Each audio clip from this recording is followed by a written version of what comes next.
Hello friends. इस video में कक्षा 12वीं के छात्रों के लिए प्री बोर्ड परीक्षा जो कि हिंदी विषय का क्वेश्चन पेपर भी सॉल्यूशंस लेकर आ चुके हैं। सो गाइड यहाँ पर क्वेश्चन नंबर 1 से शुरुआत करते हैं, जो कि आपके पास है। सही विकल्प चुनकर लिखिए। एक एक नंबर के 6 क्वेश्चन आपको देखने के लिए मिलने वाले हैं। तो यहाँ पर गाइस सगुण भक्ति धारा को कितने भागों में बांटा गया, तो आपको 4 ऑप्शन दिए गए हैं। तो आप पहले 6 क्वेश्चन देख लीजिए, फिर हम इसके आंसर आपको बताते हैं। जहाँ अर्थ से काव्य की शोभा बढ़ती वहाँ अलंकार होता है। फिर चूरन बेचने वाले का काम कौन करता था? नावा सोदल गेकर मास्टर कौन सा विषय पढ़ाते थे? मुझे भी किताब चाहिए में निपात शब्द बताना है। भारत में पहला जो कारखाना गोवा में कब खुला? तो ये रहा ये सभी क्वेश्चंस के आंसर। तो यहाँ पर आप क्या लिखेंगे? पहले में लिखेंगे दो, दूसरा में लिखेंगे अर्था का अलंकार, और जो तीसरा वाला है इसमें लिखेंगे भगत जी। इसके बाद आप यहाँ पर लिखेंगे मराठी, और इसमें बा वाले में लिखेंगे वी। इसके बाद जो पहला कारखाना कब खुला था? तो 1556 में। अब गाइस यहाँ पर आप देखिएगा रिक्त स्थानों की पूर्ति करना।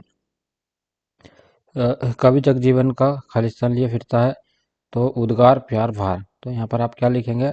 आप लिखेंगे भार। फिर अगर इस जहाँ उपमेय को उपमान से श्रेष्ठ बताया जाए वह कौन सा अलंकार होता है? तो वह कौन सा अलंकार होता है? व्यतिरेक अलंकार होता है। फिर अगर इस मुक्तबोध उपन्यास के रचनाकार का नाम बताना है, तो जो मुक्तबोध की रचना जितेंद्र कुमार थे। अगला है रचना के आधार पर वाक्यों को मुख्यतः कितने भागों में बांटा गया? तो वाक्यों को मुख्यतः 3 भागों में बांटा गया। अगला है गाइस आनंद यादव का मन खालिस्तान जाने के लिए तड़पता था। कहाँ जाने के लिए तड़पता था? पाठशाला। और जो लास्ट है यहाँ पर हिंदी में नेट पत्रिका की शुरुआत खालिस्तान के साथ हुई। तो आप लिखिएगा वेब दुनिया। अगला है गाइस आपको सत्य सत्य बताना है। तो यह रहा सत्य सत्य। सूर्य होने पर उषा का जादू टूटने लगता है। तो बिल्कुल सही है, यह सत्य लिखेंगे आप पहले के लिए। और जो दूसरा क्वेश्चन है आपका, दूसरा क्वेश्चन है आपके पास शब्द गुणों की संख्या 3 होती है। तो सही है ये भी। तीसरा क्वेश्चन है भक्ति धर्मवीर भारती की रचना है। इसके लिए आप लिखेंगे गलत। चौथा वाला क्वेश्चन से संभवतः बरसात हो प्रश्नवाचक वाक्य है। तो ये भी असत्य है। और जो पांचवा क्वेश्चन है रखाल दास बनर्जी 1922 में मोहनजोदड़ो आए थे। तो इसके लिए आप लिखेंगे सत्य। और लास्ट क्वेश्चन से रेडियो श्रव्य माध्यम है, तो यह भी हो जाएगा सत्य। अब आपको क्या करना है? सही जोड़ी मिलाना है। तो आप इसको ध्यान से देख लीजिएगा सही जोड़ी को। और ये रहे सही जोड़ी के आंसर।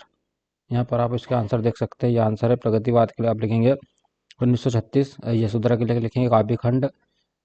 जो कथानक है कहानी, संस्कृत के मूल शब्द तत्सम यशोधरा बाबू सिल्वर वेल्डिंग। फिर है अंतरंग साक्षात्कार डायरी। और हरिवंश राय बच्चन के लिए आप लिखेंगे हालावाद।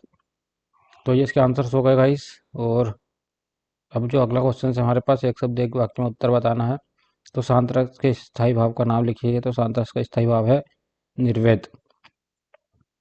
फिर है आलोक धनवा का एकमात्र काव्य संग्रह कौन सा है? लिखिए। तो क्या था? दुनिया रोज बनती है। और अगला जो क्वेश्चन है हमारे पास, पहलवान लुट्टन सिंह के कितने पुत्र थे? तो जो पहलवान लुट्टन सिंह के 2 पुत्र थे। अगला है बाल बाल रचना मुहावरे का अर्थ है। तो इसका क्या अर्थ है गाइस? हानि होते होते बचना। और जो अगला क्वेश्चन है हमारे पास, सिंधु सभ्यता का सबसे बड़ा नगर कौन सा था? तो कौन सा था इसका नगर? मोहनजोदड़ो।